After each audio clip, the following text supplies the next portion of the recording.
Assalamualaikum warahmatullahi wabarakatuh. My name is AIDA KHIKMAH and my friend INDAH RIZKIYANI. We will present our discussion about language, gender, and power. First is enactment of gender in language use. Social linguists such as Holmes and Meyerhoff discuss the distinction between gender-exclusive speech difference and gender-preferential speech features, and support this notion of gender-exclusive language use with examples from Japanese women and men for some lexical items. For example, a woman addresses her father by calling him Otsusan, and a man addresses his father by calling Oyachi. Gender is also signaled in non-linguistic features.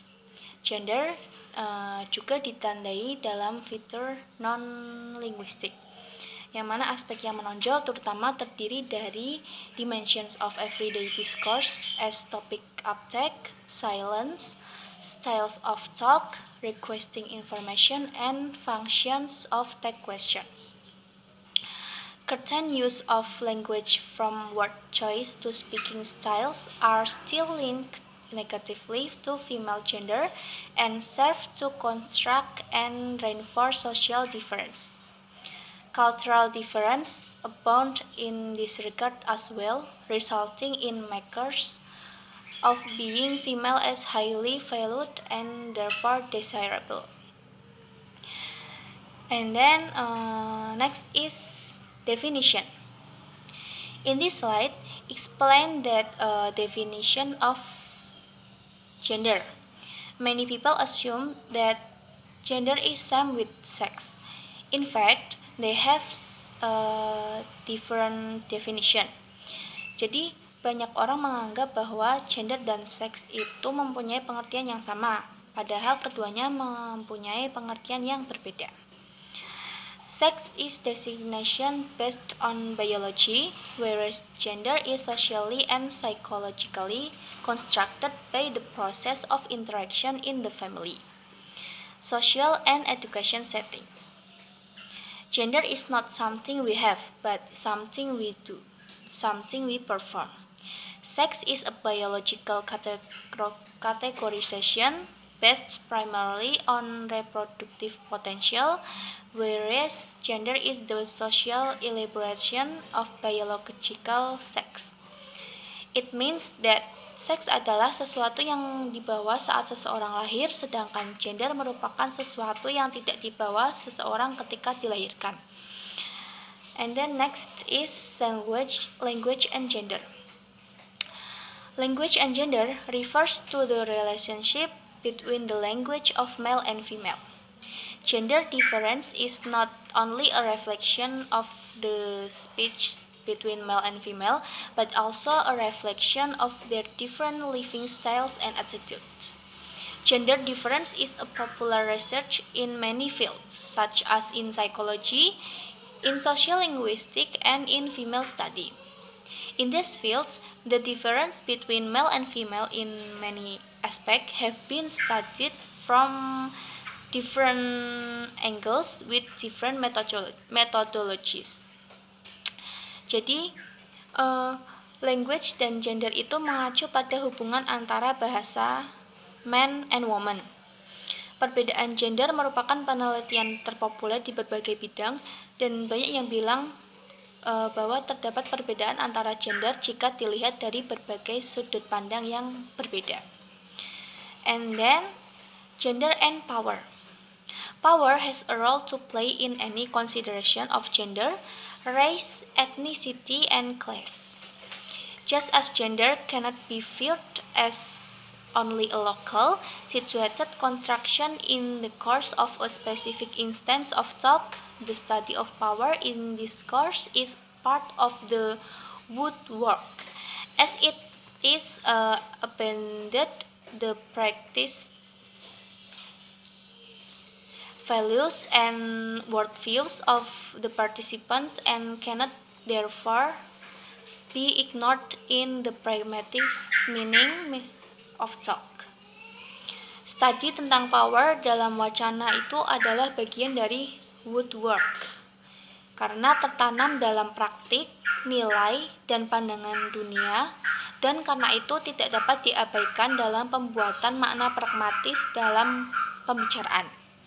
Perspektif yang sama diambil dalam hal ini tentang analisis kekuasaan dalam menilai makna yang dimaksudkan pembicara. As with gender, participants enact their background knowledge and beliefs about power and further attach features to others in the situation that entail attention to power even though there is no explicit mention of it. Power merupakan objek studi pragmatik yang dipertimbangkan. Okay, I'll continue the explanation from AIDA, that is language and power. Key thing, explain that power as the ability or capacity to perform or act effectively, to exert control over others. Jadi, kita menjelaskan bahwa power adalah kemampuan seseorang untuk perform atau berlaku secara efektif, juga untuk mengontrol orang lain. In sociolinguistics, it is concerned with how language produces and reproducing the underlying structures of power and control in a society. Power often demonstrated and can be achieved through language. The form of power being implemented through language isn't only occur in public, also in individual homes. Jadi, power dalam sebuah bahasa itu tidak hanya nampak pada komunikasi di publik, tapi juga di kehidupan sehari-hari di rumah. The importance of power relation between and among interact and are embedded in the complex workings of cross-cultural pragmatics, display of politeness, institutional talk, to name only a small number of domains, and this often taken for granted aspect of language use. There are several ways of power that is visible in everyday language use, such as when nurses, medical personnel, and patients address medical doctor by formal terms of address such as Dr. Murphy or Dr. Patel. And also in student in educational context do call their teachers by their first name in many parts of the world, but can do so with an honorific. Miss Virginia, Miss Katie, Sir Jeff, and others. Then, power and communicative function. An analysis of the communicative function of utterance illustrates the role of a variety of factors, including gender, but not exclusively about gender, in a speaker's decision-making about signaling pragmatic meaning. A frequently cited stereotype of women's talk across language is that speakers sound tentative and seeking approval, according to the research about question check of lack of contrast. According to Cameron, McAlinden, and O'Leary, question check is always communicate hesitation and the seeking of agreement. Jadi analisis fungsi komunikatif dari sebuah ujaran itu menggambarkan peran dari beberapa faktor termasuk gender, tapi tidak secara eksklusif tentang gender dalam speaker decision making, pembuatan keputusan speaker tentang pragmatic meaning. Banyak stereotip tentang pembicaraan wanita yang menggunakan question tag, bahwa itu selalu apa yang mereka ucapkan selalu meminta persetujuan.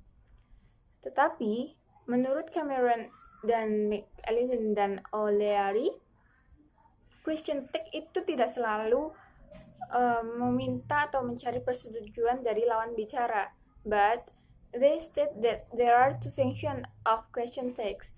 The first one is modal text, where the speaker uses a text to express uncertainty, thus requesting information or confirmation of the information. And the second one is affective text, are address-oriented, expressing attention to the addressee, acting as form of mitigation or politeness, and as the invitation to join in talk. Then, gender empowered in interactions being men.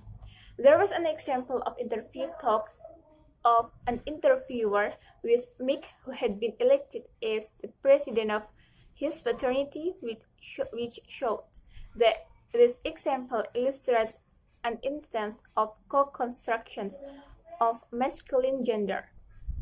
This analysis pulls out of the naturally occurring talk micro-features such as word choice, markers of informal American English style, and a grammatical non-standard form, as well as more macro-pragmatic aspect.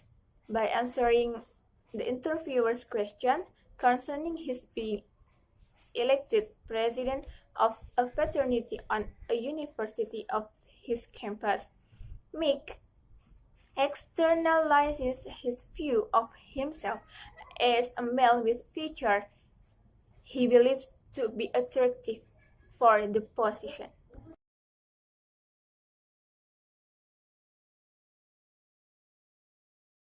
The last one is imperatives in the workplace. There was a study of the use of directives or imperatives in the workplace that tend to correlate with enactments of power by Finn. It focused on the role of the social and discourse context on the speech aids expressed by 3 managers, 1 male and 2 female. Earlier research on male managers has promoted the view that they are likely to be more direct in asking subordinates to carry out activities in the workplace. Finn suggests that an appropriate interpretation of the result indicates that the male manager demonstrates awareness of gender differences as much as the woman managers. In conclusion, when considering both social factors of discourse context, the male manager expressed directives with a variety of linguistic forms and strategies such that the variation was very similar to the language use of the female managers. Gender does appear to play a role, although there are other complicating factors. Thank you.